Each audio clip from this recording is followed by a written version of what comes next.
যে হাসানা হিসেবে টাকা ধার দিলে সেই টাকার কি যাকাত দিতে হবে?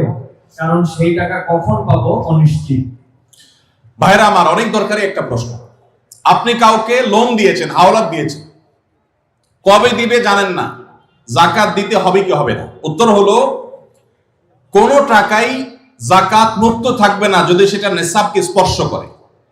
এখন ধরুন আপনি আমাকে 1 লাখ টাকা লোন দিয়েছেন, 1 লাখ টাকা কি নেসাব টাচ করে না করে না?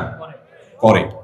85 গ্রাম রূপা কেনার মতো টাকা থাকলেই নেসাব হয়ে যায়। তো 1 লাখ টাকায় 85 গ্রামের বেশি রূপা কিনা যায়, অতএব এটা নেসাব। নেসাবের মধ্যে যেহেতু আছে, অতএব এই 1 লাখের যাকাত কাউকে না কাউকে দিতে হবে। এখন টাকাটা আমি লোন নিয়েছি আর উনি আমাকে লোন দিয়েছেন, এখন যদি বলেন যে আমার যাকাত দিতে হবে, তো আমি তো টাকার মালিকই না, টাকা তো ওনার। এই জন্য যিনি লোন দিবেন যাকাত তিনি দিবেন। এখন একটা প্রশ্ন হয়, ভাই এটা কোনো কথা হলো? বেচারা টাকা লোন দিছে, হাওলাত দিছে সওয়াবের আশা, আবার তার যাকাতও তার দেওয়া লাগবে, কেমন কথা? উত্তর হলো, ইমানদার লোন দিলে সওয়াব আছে না নাই? কিরকম সওয়াব ধারণা আছে? কে বলতে পারে লোনের সওয়াব কি? কি সওয়াব বলেন তো? মাশাআল্লাহ মাশাআল্লাহ, এলাকার মানুষ দেখা যায় বেশ করোনা হাদিসের ইলম রাখেন। কোন কোন ক্ষেত্রে লোন বা হাওলাত দিলে দান করলে যে পরিমাণ সওয়াব হয় তার চাইতে বেশি সওয়াব হয়। এখন একটা প্রশ্ন ওঠে, এটা আবার কেন?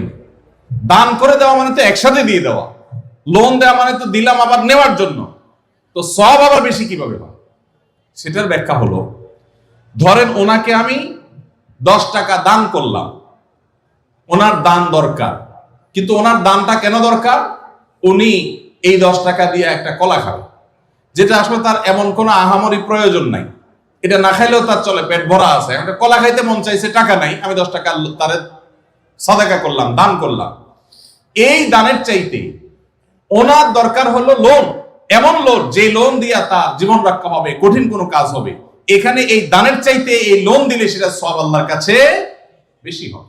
আরো বিভিন্ন ব্যাখ্যা হাদিসের আছে। এই জন্য ভাইরা, লোন যে দিবে সে তো সওয়াব পাবে, বিধায় যাকাত দেওয়ার কারণে তার যে টাকা কমতেছে, এতে তার হারাবার কিচ্ছু নাই, এই জন্য তাকেই যাকাত দিয়ে দিতে হবে। এখন কথা হলো, পাওয়ার সম্ভাবনা নাই।